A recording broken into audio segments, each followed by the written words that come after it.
물론 편안한 삶 자체로 나쁜 것이 아닙니다. 그런데 문제는 뭐냐면 항상 이것을 과도하게 추구하는 것이죠. 그래서 내가 삶을 얼마나 편안하게 편리하게 안락을 누리는가 하는 것으로 또 자신의 삶의 가치를 결정하는 것이죠. 그래서 편안의 우상을 섬기는 사람은 이렇게 얘기합니다. 내가 누구처럼 안락한 경험을 하고 삶의 질이 어느 정도는 되어야 내 인생은 의미 있고 가치 있다. 편안함이 우상이 될 때 어떤 일이 일어날까요? 첫째로 게을러집니다. 오스기니스가 이런 얘기를 했어요. 삶이 안전하고 호화롭고 최신 설비를 갖추게 되면 나태함이 가까이 찾아온다. 두 번째는 편안의 우상에 사로잡힌 사람은 스트레스가 그의 가장 싫어하는 악몽이라고 하는 것입니다. 편안의 우상을 섬기는 사람은 자기만의 안락한 삶, 간섭 없는 사생활의 자유를 누릴 때 거기에 행복이 있다라고 느끼는 거예요. 그렇기 때문에 그가 가장 싫어하는 게 뭐냐? 요구받는 것입니다. 요구받는 거예요.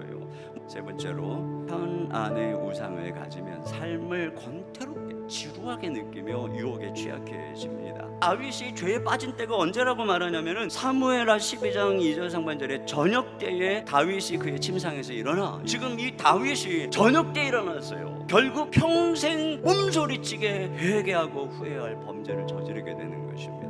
그리고 가장 중요한 것, 주님을 따르지 못하고 심판에 이르게 된다는 것입니다.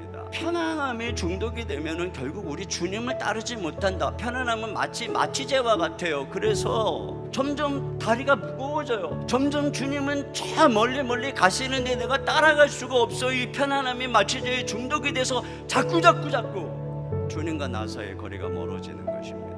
그런 면에서 우리가 어떻게 편안함의 우상을 제거할까요? 성경에 편안함의 우상을 떨치고 하나님 앞에 쓰임을 받은 많은 사람들이 있는데 그 중에 대표적인 한 사람이 모세입니다.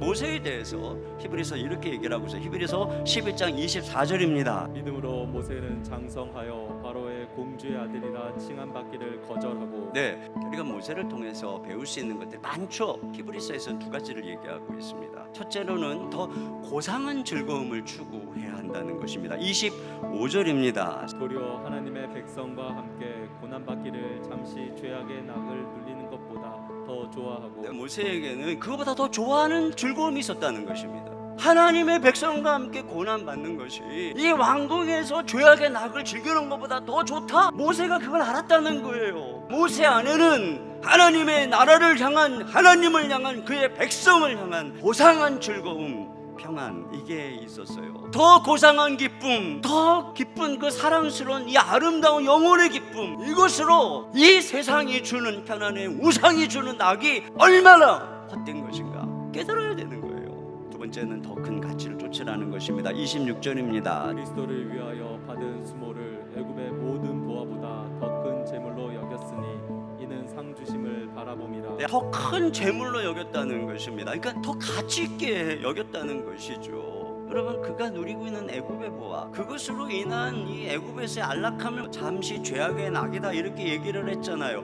여러분, 이걸 죄악이라고 표현한 것을 보세요. 그러면 죄라면 결과는 뭐예요? 심판인 것입니다. 반면에 모세가 하나님의 백성과 함께하는 고난, 그리스도를 위해서 받는 수모에 대해서는 뭐라고 말합니까? 이는 상주심을 바라봄이라. 편안에는 심판이 있고 고난에는 상급이 있다는 것입니다. 이제 우리의 남아있는 삶, 이 남아있는 삶 동안에는 편안의 우상, 안락의 둥지에 묶여 계시지 말고 더 가치 있는 것을 향해 삶을 던져야 됩니다. 왜요? 우리 삶이 그렇게 오래 남아있는 것이 아니기 때문입니다. 편안의 우상을 이기고 머리 둘 곳이 없으신 우리 주님을 따라가는 저와 여러분 될 수 있기를 주님의 이름으로 축원합니다.